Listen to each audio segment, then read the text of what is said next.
Pemirsa, putusan MK yang memperbolehkan kepala daerah maju sebagai capres-cawapres meski belum berusia 40 tahun menuai pro dan kontra, bahkan di antara hakim MK sendiri.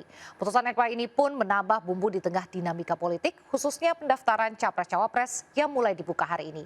Berikut apa kata fakta.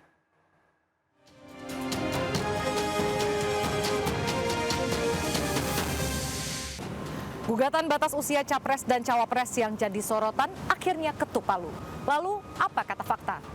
Lewat sidang putusan Senin 16 Oktober 2023, Hakim Mahkamah Konstitusi menolak gugatan batas usia capres dan cawapres diturunkan menjadi 35 tahun. Itu artinya syarat batas usia capres dan cawapres dikembalikan ke peraturan KPU nomor 169 huruf Q, Undang-Undang nomor 7 tahun 2017 tentang pemilu, yakni syarat batas usia capres dan cawapres tersebut adalah 40 tahun.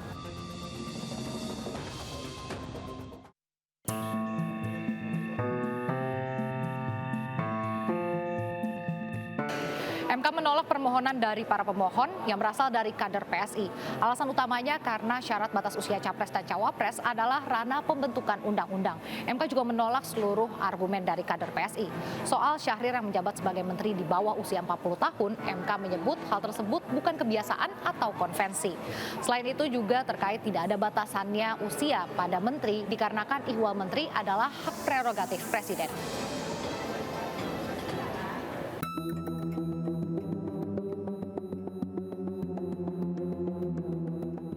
Meski menolak permohonan dari PSI, namun faktanya MK mengabulkan gugatan dari mahasiswa yang bernama Almas Sakibiru.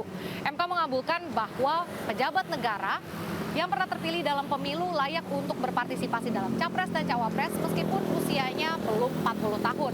Hal ini berarti nama Gibran Rakabuming Raka yang pernah terpilih sebagai wali kota Solo masuk dalam kategori. Gibran sendiri lahir di Solo pada 1 Oktober 1987 yang berarti kini ia berusia 36 tahun. Namun dengan syarat tambahan tadi, Gibran bisa maju dalam Pilpres mendatang karena pernah terpilih dalam pemilu.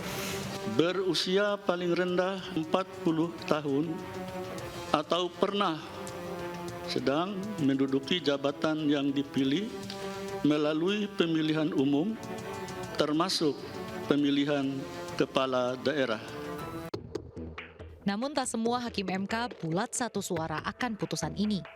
Pendapat berbeda disampaikan salah satunya oleh Hakim Saldi Isra yang bahkan menyatakan bingung. Saya bingung dan benar-benar bingung untuk menentukan harus dari mana memulai pendapat berbeda ini.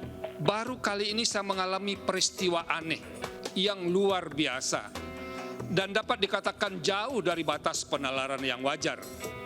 Mahkamah berubah pendirian dan sikapnya hanya dalam sekelebat. Sebelumnya, para pemohon dari kader PSI menggugat batas usia 40 tahun yang dinilai diskriminatif. Namun di sisi lain hal tersebut ditolak oleh sejumlah pihak. Seperti para pendemo yang menuntut sejumlah hal diantaranya integritas MK, lalu menolak intervensi terhadap karena gugatan terkait batas usia dianggap mengakomodir pihak tertentu. Dan juga para mahasiswa menolak adanya dinasti politik. Dengan putusan MK ini, maka tokoh muda berusia di bawah 40 tahun belum bisa berpartisipasi sebagai capres-cawapres kecuali mereka telah terpilih dalam pemilu sebelumnya. Dan bertepatan pada hari ini, pendaftaran capres dan cawapres 2024 telah resmi dibuka oleh KPU. Lalu pasangan siapa sajakah yang akan bertarung? Saya Resa Nadia dan Rianka Putra serta juru kamera Dipo Adi Muharram. Sampai jumpa di Apa Kata Fakta selanjutnya.